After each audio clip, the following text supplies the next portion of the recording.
Well, it feels good to be able to celebrate in the locker room. I think anytime you win a game in this league, you can never take it for granted. And certainly, I'm proud of the effort of our guys.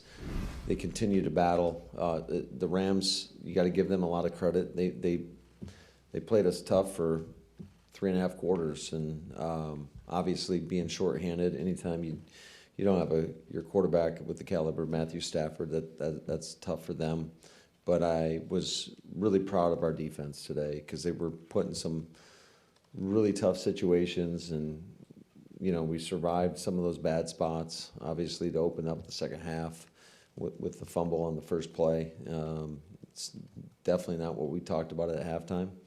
But our guys stepped up and kept them out of the end zone and forced a punt. But the guys continue to battle each and every day. I see it, and I think we're making some improvements. We're far from a finished product, I would say. But just it does feel good to win, and I think that'll give us hopefully some energy as we come in and have a very tough contest next week in Pittsburgh against a team that's been as consistent as anybody over the years under Mike Tomlin. And so we got to have a great week of preparation for that in order to have the same feeling next week. Matt, what do you feel the key was to the defense responding in those tough spots when the offense had? I just thought we challenged. I thought there was a lot of, from a coverage standpoint, I thought we did a really good job. There was a lot of PBUs out there. I thought you got to give it up for guys like Carrington Valentine who steps in, and I thought he played as good as he's played. And Jonathan Owens coming in there and making plays. Anthony Johnson. Jair looked like the Jair that we all expect. He was flying around. He was all over the place, making great plays. Obviously, he had the one PBU that led to the interception. And I thought we played physical. I thought that, we did a good job against the run. I thought, there was just a lot of splash plays. Isaiah McDuffie felt like he was all over the place. And our guys were making plays. They were having fun, and they were competing. And that's really all you can ask for is guys just trusting what you see in front of you and going out and playing fast, playing physical, and playing together, doing your job. Mirror week, what did that mean to you? How did that get defined out there today? Mirror week? Yeah. Who's okay. All right. Yeah. Well, it's I was wondering, were you in our team meeting? Yeah, it was, very similar schemes, right? In terms of their defense, our defense, in terms of some of the style. I think offensively, obviously, Sean and I have worked together. My brother's there. There's a lot of familiarity and a lot of things that I would say that we common concepts really on both sides of the ball. And so that's kind of like what we stressed all week. We've been practicing against this on both sides of the ball since OTAs. And also I think it's for our guys, whether you're a coach, player, anybody involved, in our organization, with the football part, it's just you got to look in the mirror. And when things get tough and you have some adversity, it's easy to look out and point out what everybody else is doing wrong. You got to look internally and what can I do better? And I think our guys totally embrace that. And I've seen it throughout the course of the week in practice, and so that kind of was the message.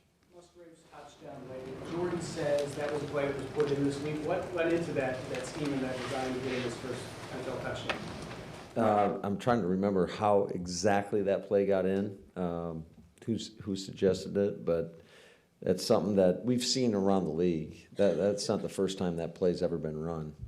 I know for a fact San Francisco ran it to Kittle a couple years ago, but whether it was John Dunn or Adam Senovich, one of the guys, and we just hit the call, and the guys went out there and executed it, and it was definitely a fun moment for sure. That was part of executing late, obviously it was lower scoring early, but did those late scoring drives do anything for this offense's confidence in the late QB sneak after the offsides calls earlier? What did that mean as well to finish the lead right? Yeah, I think all that. I think all that's so important to be able to make plays, especially in critical situations at the end of the game. Obviously, it was great to see Christian Watson go up and win a 50-50 ball that led to the touchdown. That was a huge play, and that's something that we've been stressing, and we haven't executed, obviously, up to this point. So for him to do that led to the touchdown, and I thought a lot of the guys came up big late in the game with some critical plays. Romeo Dobbs had a really strong hands catch out in front of him. Jaden Reed obviously had a nice route, and that led to the QB sneak, and so hopefully that's something to build upon. I know that it wasn't the most perfect game by any stretch, and there's a lot of things to clean up, but I was proud of the guys in terms of their ability to continue to compete at a high level. Did you get an explanation on the quarterback sneak offensive, the offsides calls? Yeah, I got to go back and look at the tape.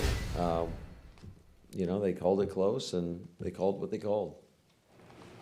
You're 4-0 against Coach McVay. Can you speak to the extra level of competition that you might have when you face him? Yeah, I don't put too much stock into that. Certainly, I mean, there's been a couple times they've been a little bit shorthanded, and all four games happen to be in Lambeau, which I think is a tough place to play for people. And but yeah, I really don't have much to say about it. For you as the play caller, Jordan as the quarterback, when you have the run game to lean on, what does that do for the offense as a whole? It definitely opens things up. I think it felt like in the first half there was when we were calling passes, some bad things were happening. So for us to be able to, I don't know how many rushes that were actually called or runs that were called throughout the course of the game, but I know we finished on the stat sheet with like 38 for, what was it, 184? I think anytime you're able to do that, that means you're moving the sticks as well. You're doing a good job on third down. You're just able to get into a much better rhythm. And I felt that today, and I think that it helps everybody. It helps him. It helps me as a play caller. And it usually leads to, winning performance. Lines, you had, this is the first game, you've had Jones for however much you needed him for quite a while. Is this more what you were envisioning like last summer when you're planning for the season? Yeah, I think Aaron's been getting healthier each and every week, and certainly to be able to give him the ball as much as we did today, it helps our offense. He's a dynamic player. There's usually good things happen when the ball's in his hands. I know he had the fumble, and he said he had to make up for that, and I think he's done that. I mean, he's done so much for us over the course of the 5 years that I've been here, and he's a guy that I got a lot of love and respect for, just not only as a player and totally trust him, but just how he is on a daily basis. I mean, he's a true leader in our locker room. He leads not only by what he says, but by his actions. How did you feel your guys did against Aaron Donald today? Well, I got to go back and look at the tape. I think what did he finish with? 1 sack. He is a dynamic player that can certainly wreck the game, and I think you saw it in the second half. When he was out of the game, we got a little bit more aggressive because we did not want him to wreck the game, and it led to a couple of explosive plays. I know we ended up finishing that drive with a field goal, which was obviously disappointing, but he's a guy that I've got as much respect for as anybody in this game in terms of just, I mean, I witnessed it firsthand. It's not a shock to me as to why he's become the player that he is. It's by everything he puts into it. Obviously, he's talented beyond belief, but the guy goes and he works at it every day. And so we got a lot of respect for him, and I thought our guys did a pretty good job with him for the most part today. What did you think of Love today. He missed the deep shot, took the sack in the first half, hit a couple passes in the second half. What'd you think of him overall? Well, I gotta go back and look at it. But I thought when we needed it, especially down the stretch, late in the game, I thought he made some plays, and hopefully we can build upon that. Obviously, every time out, it's going to be a learning experience, and there's going to be plays that you want back. I've never seen a quarterback go through a game and it's been a perfect game, and I know that there's been games that guys have perfect ratings, but nobody's going to be perfect. So I think as long as we continue to build upon the things that he's done well and learn from the mistakes that are made, I think there's a lot of good that can come out of that. Matt, you mentioned Carrington Valentine earlier. He seemed to be bringing a lot of energy out there today. Is that something normal for him, or was he just kind of feeling it today? No, I think that's him. I think he is a guy that loves to compete, and that's what I love about him, is he's not going to shy away from competition. He believes in himself, and I think he went out there and had a pretty good performance. Hey Matt, since you can't remember where you came up with the play call, can you remember when the inspiration for Mirror Week hit you and how you felt about your delivery of that to the team? Because if guys are talking about it in the locker room, it does mean it resonated with them. That usually comes up early in the week on a Monday or Tuesday before our team meeting on Wednesday, and there's a lot of similarities. Obviously I coach there and know how they run things there, and obviously, Sean, my brother, Raheem Morris, who I'm as close as anybody with. I love all those guys, and it's tough going against them, quite frankly. But there's a lot of similarities between our systems, and I just thought it was a good message, and I got a lot of guys behind the scenes that kind of helped me with that as well. So you felt good about your delivery when you told the team? I don't know about that, but obviously something resonated.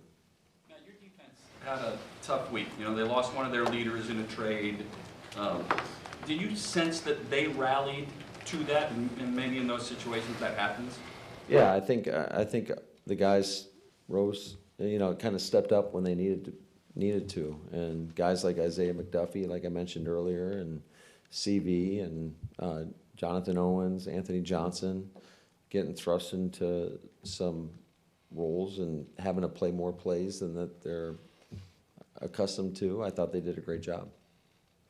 Matt, I understand this is a big boy league, but winning is still winning, and whether there's flaws in it or not, when you go a month without winning, it's got to be brutal.